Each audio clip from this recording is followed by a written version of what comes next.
দ্রৌপদীর বস্ত্রহরণ তোর শাসন করে।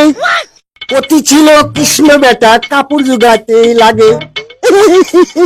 কি মজা!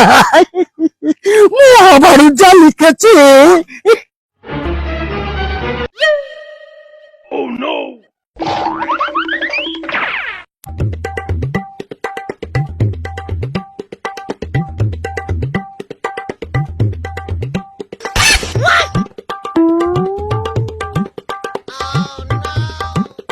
এই বুড়ো, তুমি আমাদেরকে এভাবে কি দেখছো? ওই বুড়ো, কোনোদিন মেয়ে ছেলে দেখো না নাকি তুমি? দেখেছি, তোমার মতো অত সুন্দরী মেয়ে ছিল আমি দেখিনি।